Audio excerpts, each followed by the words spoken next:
కార్యక్రమాలు ప్రారంభిస్తామని చెప్పిన ప్రభుత్వం తీరు చూస్తూ ఉంటే ఎట్లా ఉందంటే, పేదలకు సంక్షేమ పథకాలు ఎలా అందించాలనే దానికంటే పేదలకు సంక్షేమ పథకాలు అందకుండా ఎలా కోతలు పెట్టాలనే దాని మీదనే ప్రభుత్వం ఎక్కువ దృష్టి పెట్టినట్టు కనబడతా ఉంది.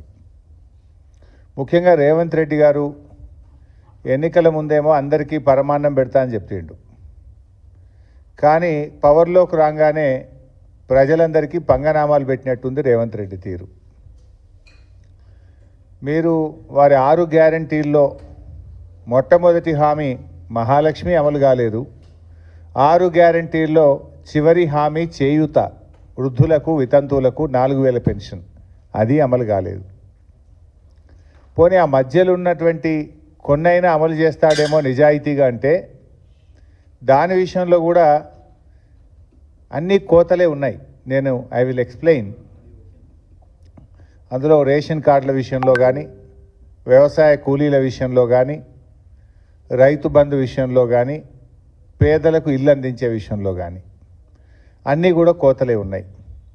దేవుళ్ళ మీద ఒట్లు పెట్టి మోసం చేసింది చాలదన్నట్టు ఇప్పుడు 26 జనవరి అంటే ముఖ్యంగా రాజ్యాంగం అమల్లోకి వచ్చినటువంటి దినం.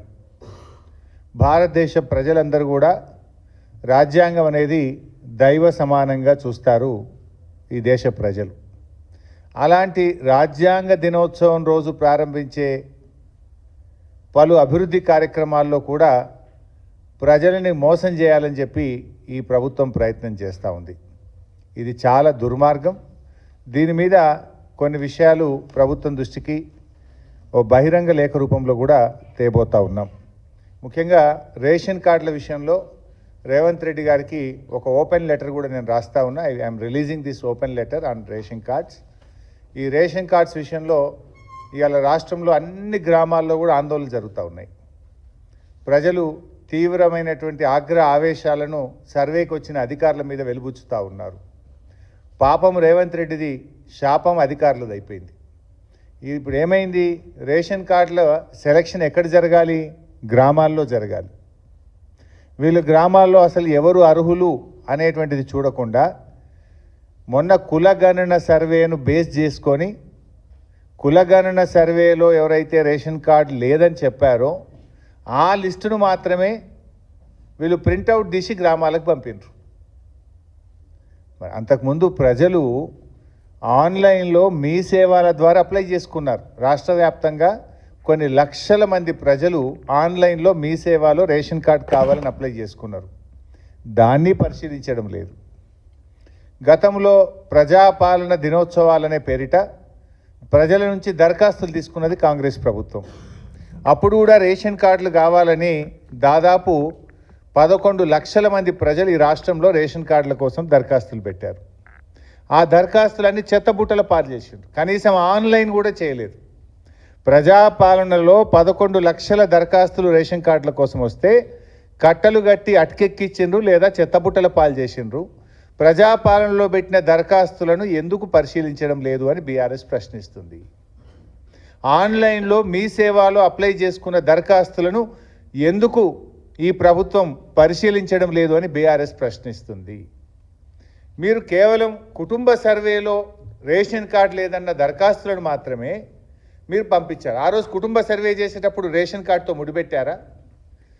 ఆ రోజు కులగణన సర్వే మీరు చేసేటప్పుడు ఇది ఆప్షనల్, బలవంతం లేదు. ఇష్టం ఉన్న వాళ్ళు మాత్రమే సర్వేలో పాల్గొనవచ్చును. మీకు నచ్చిన సమాచారం మాత్రమే ఇవ్వండి. అన్ని ప్రశ్నలకు సమాధానం ఇవ్వకపోవడం మీ ఇష్టం. మీకు నచ్చిన సమాచారం మాత్రమే ఇవ్వండి అని ఆ రోజు ప్రభుత్వం చెప్పింది. మరి ఆ రోజు కులగణన సర్వేలో కొంతమంది పాల్గొనలేదు, కొంతమంది రేషన్ కార్డు ప్రస్తావనదే లేదు. ఇవాళ దాంట్లో మీరు లేరని చెప్పి కోతలు పెట్టడం ఎంతవరకు సమంజసం? కులగణన సర్వేకు రేషన్ కార్డుకు ముడిపెట్టడం ఎందుకు అంటున్నా నేను. ప్రజాపాలనలో ఇచ్చిన దరఖాస్తులు ఎక్కడ పోయినాయి? ఆన్లైన్లో మీ సేవలు అప్లై చేసిన దరఖాస్తులు అలాగే ఉన్నాయి కదా.